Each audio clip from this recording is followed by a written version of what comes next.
दोस्तों, जैसा कि हम सभी जानते हैं, अभी का जो युग चल रहा है उसे कलयुग माना जाता है। इस युग में हो रहे पापों की वजह से लोगों के मन में यह ख्याल उठता रहता है कि कलयुग का अंत कब और कैसे होगा। दोस्तों, सनातन धर्म ग्रंथों के अनुसार 4 युग होते हैं: सतयुग, त्रेता युग, द्वापर युग और कलयुग।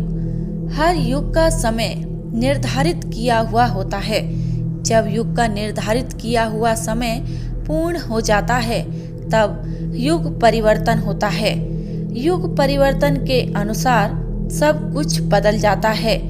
युग की आयु, इंसानों की आयु एवं उनके विकास एवं सभी जीव जंतु युग के अनुसार बदल जाते हैं। तो आज हम बात करेंगे जो युग अभी चल रहा है, कलयुग के बारे में, कि कलयुग का समय पूर्ण होने पर इसका अंत कैसे और कब होगा। दोस्तों, हिंदू शास्त्रों एवं पुराणों के अनुसार कलयुग की आयु 4,32,000 साल बताई गई है। युगों की आयु हर युग में पाप बढ़ने पर समय अनुपात के द्वारा घटती चली जाती है। 4 युगों में प्रथम युग होता है सतयुग, जिसकी आयु 17,28,000 वर्ष की होती है। उसके बाद आता है त्रेता युग, जिसकी आयु 12,96,000 वर्ष हो जाती है। उसके बाद आता है द्वापर युग, जिसकी आयु 8,64,000 वर्ष होती है। और अब चल रहा है कलयुग, जिसकी आयु 4,32,000 वर्ष की है।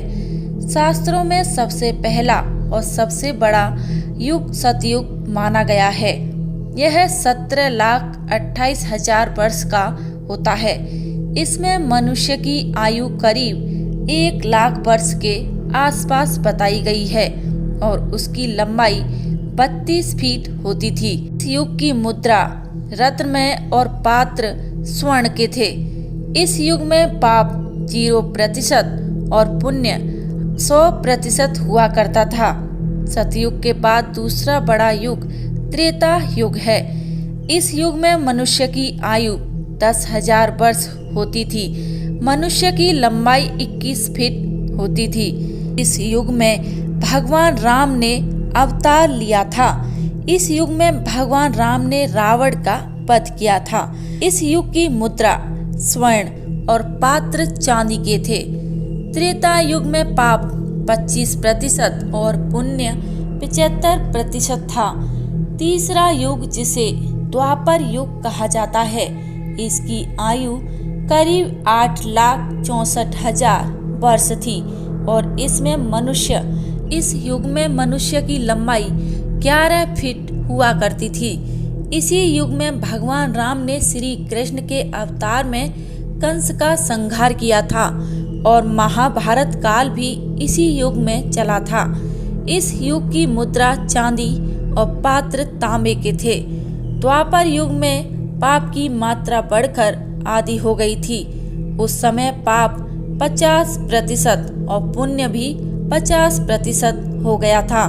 शास्त्रों के अनुसार कलयुग को आखिरी और सबसे छोटा युग बताया गया है। इसकी कुल आयु 4,32,000 वर्ष की है। मनुष्य की अधिकतम आयु 100 वर्ष के आसपास है और लंबाई 5 से 6 फीट तक है। आज के युग कलयुग में पाप बहुत अधिक बढ़ चुका है। इस युग में पाप की मात्रा 75% और पुण्य 25% माना गया है। माना जाता है कि इस युग में भगवान कल्कि के रूप में एक ब्राह्मण परिवार में अवतरित होंगे। इस युग की मुद्रा लोहा और पात्र मिट्टी के बताए गए हैं। कलयुग का अंत तथा कलयुग का अंतिम चरण कैसा होगा, इसका उल्लेख पुराणों में मिलता है।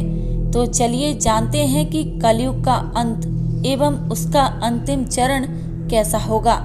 हिंदू धर्म शास्त्र एवं श्रीमद् भागवत और विष्णु पुराणों के अनुसार जब कलयुग अपनी चरम सीमा पर होगा तब कलयुग में पाप कर्म करने वाले मनुष्यों की संख्या अधिक से अधिक बढ़ जाएगी।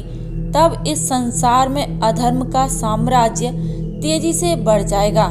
हर जगह चोरी, डकैती, लूटपाट, हत्या और अधर्म जैसे कार्य होंगे। कलयुग यानी काला युग, कलह कलेश का युग, जिस युग में सभी के मन में असंतोष हो, सभी मानसिक रूप से दुखी हों, वह युग कलयुग है। इस युग में धर्म का 1/4 अंश ही रह जाता है। कलयुग का प्रारंभ 3102 ईसा पूर्व हुआ था। श्रीमद् भागवत पुराण और भविष्य पुराण में कलयुग के अंत का वर्णन मिलता है। सबसे पहले हम जान लेते हैं कि कलयुग अभी कितना बाकी है। दोस्तों, मनुष्य का एक मास पितरों का 1 दिन और रात होता है। मनुष्य का 1 वर्ष देवता का 1 दिन और रात होता है। मनुष्य के 30 वर्ष और देवता का 1 मास होता है। मनुष्य के 360 वर्ष और देवता का 1 दिव्य वर्ष होता है। मनुष्य के 4,32,000 वर्ष, देवताओं के 1200 दिव्य वर्ष अर्थात 1 कलयुग होता है। मनुष्य के 8,64,000 वर्ष, देवताओं के 2400 दिव्य वर्ष अर्थात 1 द्वापर युग होता है। मनुष्य के 12,96,000 वर्ष, देवताओं के 3600 दिव्य वर्ष अर्थात 1 त्रेता युग होता है।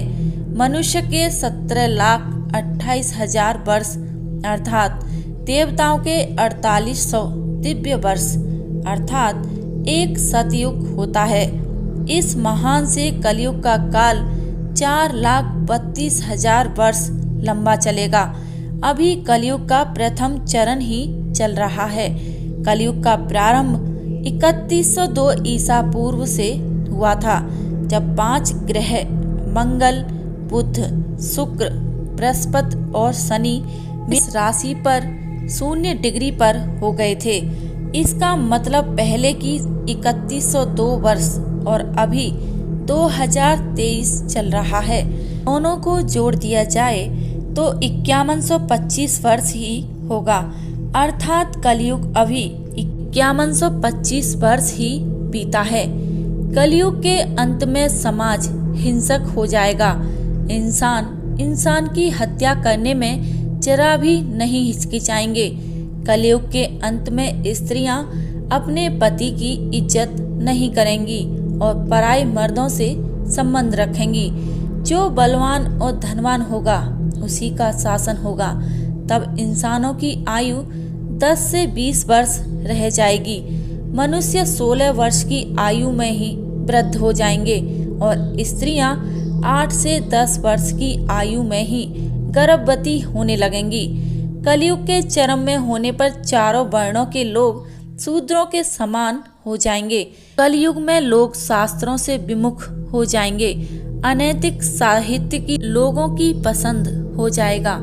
स्त्री और पुरुष दोनों ही अधर्मी हो जाएंगे। स्त्रियां पतिव्रत धर्म का पालन करना बंद कर देंगी और पुरुष भी ऐसा ही करेंगे।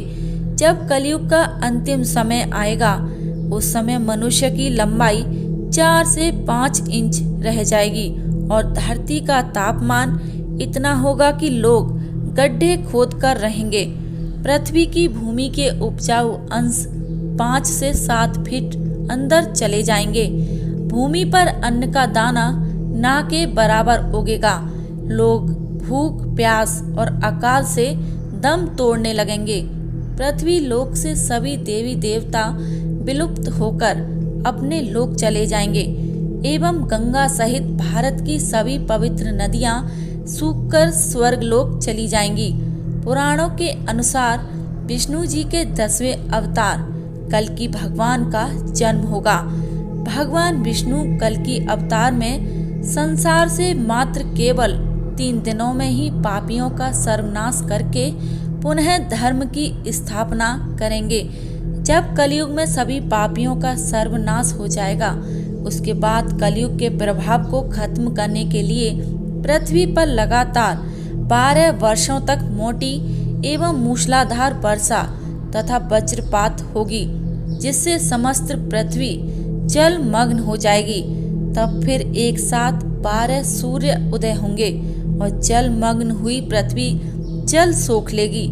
फिर धीरे धीरे लोग साधु पुरुषों की सेवा, दान, सत्य और प्राणियों की सेवा में तत्पर होंगे। इससे धर्म के एक चरण की स्थापना होगी। उस धर्म से लोगों को कल्याण की प्राप्ति होगी, लोगों के गुणों में परिवर्तन होगा और धर्म से लाभ होने का अनुमान होने लगेगा।